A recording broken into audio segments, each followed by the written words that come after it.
director who was had a chairman rather who was a director of Anglo-Irish Bank. Yeah, I'm just quoting from. Yeah, sure. Yeah.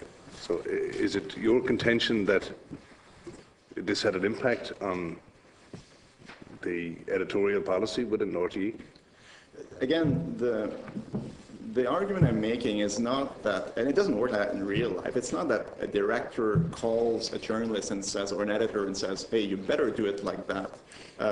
Maybe it happens sometimes, I don't know, but it's more a general, it's an institutional analysis. So when you have an institution whose board of directors is filled with people with affiliations in the banking sector and other sectors, well, you can really see that it will influence their decisions the same way that if it was filled with, 12 Marxists, you could probably say that the newspaper will be Marxist in orientation, and nobody would even question that.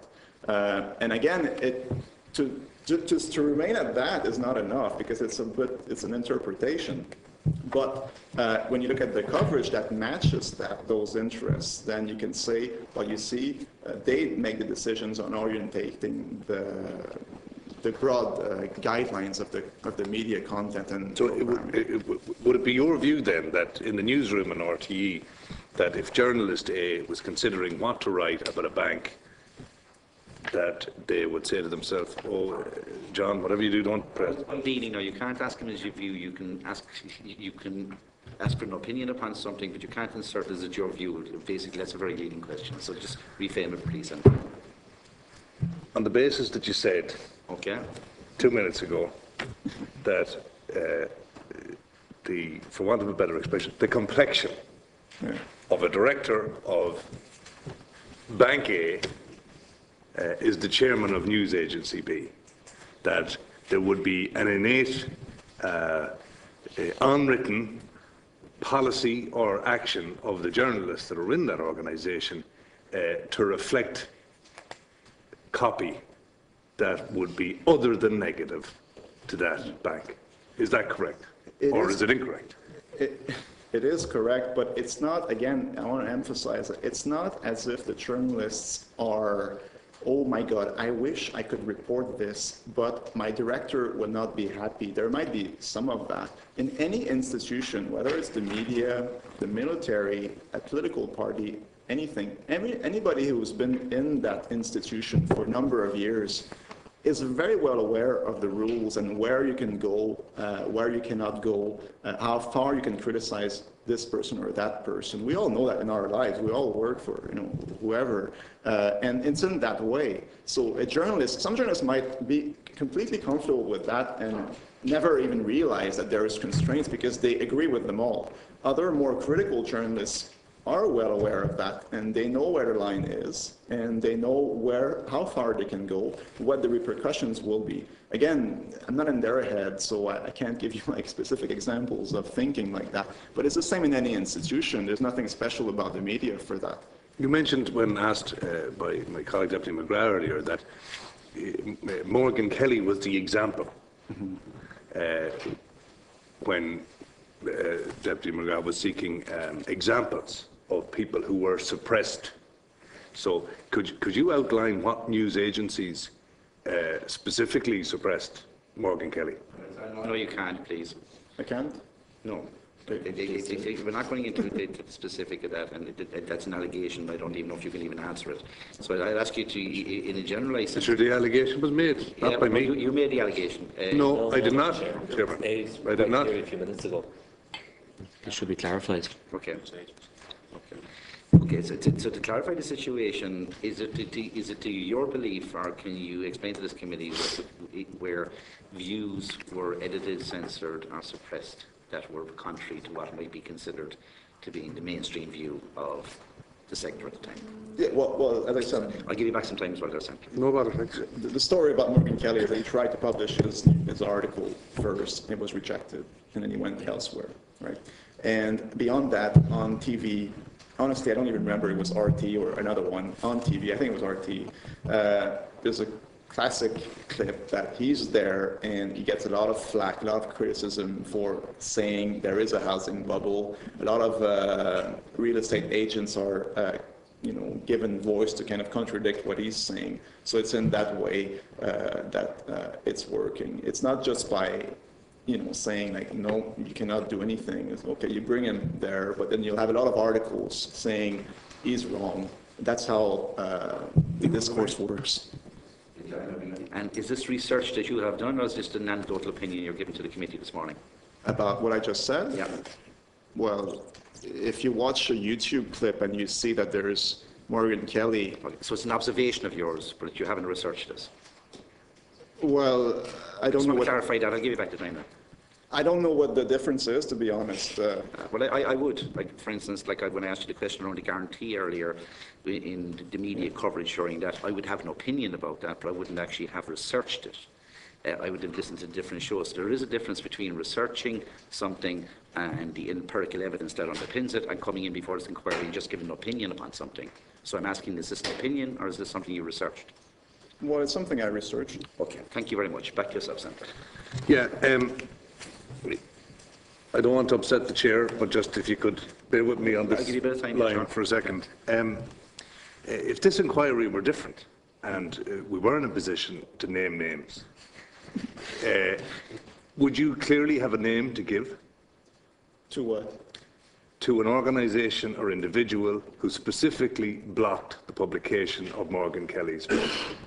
No, I'm not going to go into please, look, Senator, I'll give you as much time as you like. To be creating an impression here this morning, when we move into Nexus in this inquiry, names will be used, and they could be used quite explicitly and quite detailed. And we have a very, very experienced and very expertise research team working on our behalf that we met last evening that is preparing us for Nexus, where we'll be dealing with names.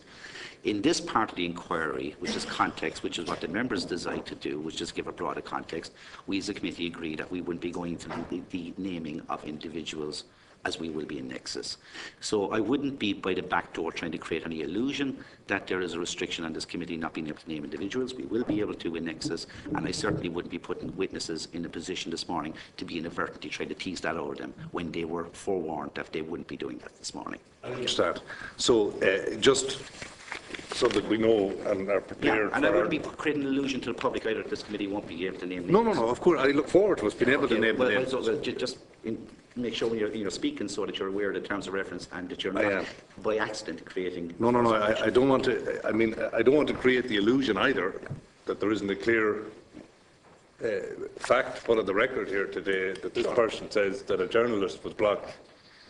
Yes, but he's not a Nexus witness, and his testimony is outside of that scope. So we're not.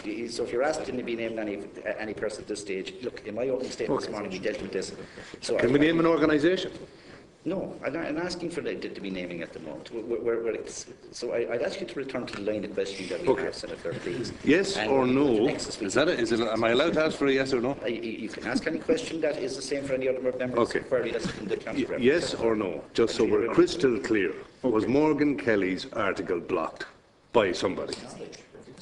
To your knowledge, To my knowledge, yes. Yeah, well, he did say it. But you have to ask him if you want a better answer. To my knowledge, yes. I might be wrong, but I think yes. That's good. And just very finally, is there any evidence that you may have to suggest that government agencies or the corporate world lifted the phone to an editor of a news agency to say, don't print that, don't follow that line, or we will pull advertising? Well, the best is the one I wrote about in the Shane Ross book and the paper by academics who interviewed journalists. And, well, Shane Ross was a journalist himself and said, yeah, there were clear warnings by agencies and advertisers. And they interviewed journalists and they said, yeah, we were aware that, if we did this or that, there would be, we couldn't do that. And I thought it was a good illustration. I have the quote here in the book, actually, and just... interruption there. I don't think it's mine, but this is a quote from page 158 of Shane Ross's The Bankers. In the first paragraph, unfavourable coverage of developers and auctioneers and other parts of the newspapers was regularly met by implied threats from property interests that advertising could go elsewhere, but there's no example in the book. So, have you an example? No, I don't. He's talking about implied threats. So are there any examples, not naming names. Or Like anything. an actual, no, I don't. So it's kind of It's kind of accepted then. It's a rumor. There's no hard evidence, is there? You're leading the right. The question you might have asked, Senator, Is it true or false? Well, you know, one tactic when you don't want to have evidence is to push back the questioning. I mean, if I told you a name, you would say, have you seen that person in person? I would say, if I said yes, you'd say, how long was your meeting? Did you ask, did you have two questioners to make sure? Did you verify the facts? Did you look at the phone records? Okay, just to conclude then, is the only evidence, just to find this, is the only evidence then the Shane Ross quote that I just get? No, there's the journalists who were interviewed in that paper. I don't know how many, there were a few journalists who were asked the questions you're raising. Did you feel any pressures and stuff like that? Now, it's not like if you need like 200 journalists to say that. It's already very good to have a few who say explicitly something very important, go against the grain, and that's how research is done.